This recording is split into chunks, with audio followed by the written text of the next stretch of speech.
Hey YouTube, I just finished my first semester back at UNLV, and that qualifies as stuff, and thus I must review it.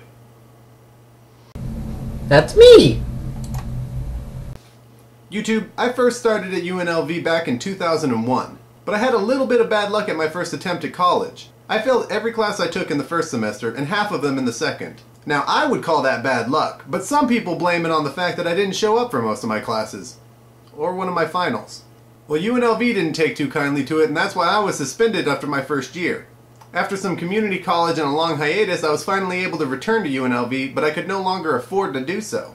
But this year, I became a YouTube celebrity, and with the millions of dollars that made me, I was finally able to come back to UNLV. Had I learned my lesson? Had I matured since I first went to UNLV?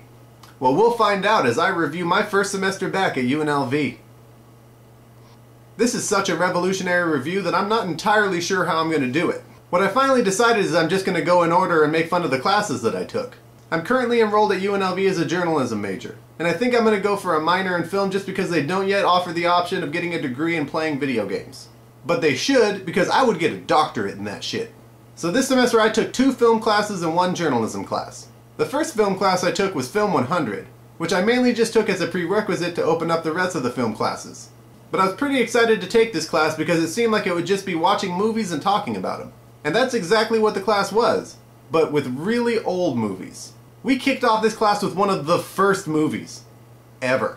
It was a little movie called A Trip to the Moon, which is so old that it was made when they actually believed that the moon was made out of cheese and the earth was carried on the back of a giant turtle. And I think the entire movie was based on a Smashing Pumpkins music video. After that I decided I should look through the syllabus, and then I got extremely depressed. The first color movie we watched was in week 6, and it was Wizard of Oz. And then we had to go back to black and white for another 3 weeks because we had just reached the depressing French, Italian, and German film era. It wasn't until about 2 weeks before the class ended that I was finally excited to be in it, because that's when we were going to watch Jaws and Star Wars. The discussion subject could have been describing the entire plot in 5 pages, and I would have had to ask him if I could go long. And though I didn't like watching the greater majority of the movies we had to watch, I can't actually bring myself to say that I didn't enjoy the class. I got to watch movies for college credit. How bad can you say that is? One week I got an A for talking about Star Wars. All I've ever gotten for that in the past is social isolation and a restraining order. Even after all that work I went through making that sculpture out of hair for Carrie Fisher. The only thing remotely difficult about this class was the midterm and the final. But that was made easier by the very thing I was taking the test on. The internet. Google helped me nail that shit. I guess the midterm was made a little bit more difficult by an epic fail at the hands of the web campus, because it got a good portion of the answers wrong that I had gotten correct. What's that, web campus? The phrase "play it again, Sam" has nothing to do with the movie Casablanca? Well, I guess you know best, internet. But that problem was fixed shortly afterwards, and not a whole lot makes you feel better than being proven smarter than the internet. I was also very excited for my second film class, because it was a class on film criticism. Was I teaching it, you may ask yourself? No, I was just participating. And at no point did I attempt to shame the class or the teacher with my extensive resume. And this class was fun for the same reason, because I got a grade for watching movies. I would say I enjoyed this class slightly more because the movies that we were watching for it were newer. But my enjoyment was equaled out because this class required me to wake up early and go to a building for 3 hours. When I went through the syllabus for this class, I was either excited for the movie we were watching, or unable to make a determination because I had no idea what it was. I think I'll always be down to watch The Good, the Bad, and the Ugly, and I even wanted to watch Spring Breakers because I was pretty sure I would hate it and someone had actually requested that I watch it anyway. But the teacher of this class pulled a fast one on us by only having us watch 5 of the 13 movies that he said we would watch. He also went back on the implied promise that he would actually show up for these classes because he missed about half of them. But it didn't really matter because ultimately I enjoyed this class. Because how much can I complain about a class that will give me a grade for what I was doing anyway? Since it's my major, I decided I might as well take a journalism class as well. But I only decided to take Journalism 100 because I had to get to the higher end journalism classes, even though I had already passed higher end journalism classes. And there's not a whole lot to say about this class because it was basically just going to a building for an hour and listening to a guy talk to you about the things that you were supposed to have read last night. It was a pretty easy class to deal with, but there were a couple of problems with it. The first one was that it was so damn early. It was at 8:30 in the morning. People shouldn't be out of bed while they're still an AM behind the time. The second problem I had was with the tests. Now there were only a few of them and they were spread out randomly to take attendance, but they made me feel pretty stupid. I don't believe the fact that I'm a journalism major means I need to know anything about politics. Why should I have to know who the president of UNLV or the president of the United States is? I think the answer to both is the black guy. The third problem I had was with the stupid but unapologetically vocal people in the class. There was one guy in this class that had a political agenda to everything that was mentioned. Alright class, today we'll be talking about the Harry Potter series. Excuse me, I think the Harry Potter series exemplifies the Republican political agenda somehow. And there was another person in this class that would just torture you with dumb. That means that she intends to use the word like as punctuation, that she did not have a thought when she started talking, but would continue to talk until she felt she had reached one. And would make inane comments like, to me, like, cyberbullying is just like another form of bullying. Like. You know, I think I see your point. That's probably why they put the word bullying in it. And that's not even a joke. She actually said that. My teacher actually checked his watch during one of her inane rants. And I checked my gun to see if it was loaded. Ah, one for me, one for her.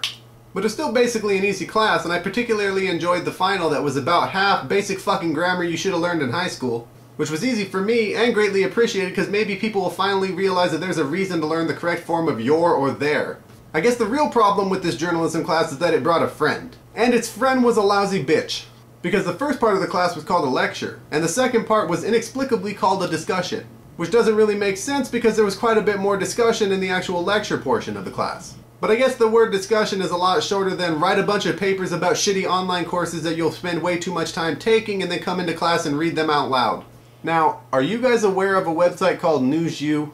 If you're not, do everything you can to keep it that way. Those things are like a Dyson or a prostitute. They never stop sucking. How would you like to spend about 5 hours reading some stupid bullshit so you can write 500 words about it and talk about it in front of a class? Yeah, me neither. That's why I use my 500 words wisely, tearing those courses to shreds. Another problem I had with this class is that the teacher absolutely hated the use of first person, which I assume is because she hates all of us and would not stand by and allow us to talk about ourselves. Even though most of what we were writing in that class was supposed to be a review and us expressing our opinions about the shitty courses that she was making us take. Instead, I found myself clumsily trying to change the word I into a statement like, theoretically, one might find this course to be complete bullshit, were one so inclined. We also had to do something in this class called an ethnography, which is loosely defined as an assignment that makes you go sit in a Carl's Jr. for about 3 hours staring at people like a creep. And then we had to do a survey assignment, which meant that I had to go to one of my other classes, hand out a bunch of surveys just so that I could find out that someone at UNLV believes that Cartoon Network is a news source. But altogether, these journalism classes were not that painful to get through. But they did start making me think that I had chosen the wrong major for what I intend to do with that major. I'm not interested in politics. Is that the only form of journalism that exists? I want to review movies and video games. Politics are boring. I can't imagine ever having to use anything I learned from the ethnography unless I was just going to study people so that I could make fun of them. Which isn't a bad idea. But after about a week of doubting my major, I decided who cares. It'll just look good that I have a degree. I will get all the ladies with that thing. So that's all I have to say about my first semester back at UNLV. If you have a reason to take them, I entirely recommend that you take Film 100 and Film 300 because you can get a grade from just watching movies. And I even recommend that you take Journalism 100 if all you have to take is the lecture side, because the discussion can suck it. I guess the biggest thing I learned from this semester is that I really need to start planning out my classes better, because this semester seriously fucked up my sleep schedule and even fucked up my diet because I didn't have time to eat anything healthy. But thankfully I also learned that I've managed to mature since the first time I went to UNLV. I barely missed a class and I did pretty much every assignment no matter how much my brain tried to talk me out of it. So that's pretty much all I have to say about the fall semester at UNLV. Don't forget to like, comment, and subscribe to my videos. And if you have anything that you'd like me to review, don't forget to leave it in the comments below or on my Facebook fan page. Don't forget to check out my next 2 reviews, which will be for the films and video games of 2013. So that's all for now. My name is Robert, and my fall semester at UNLV has just been reviewed. And now to see how the fall semester at UNLV reviewed me. Drum roll, please. Hey, those are pretty good. But what's this? A B+ in film criticism? Do you not know who I am?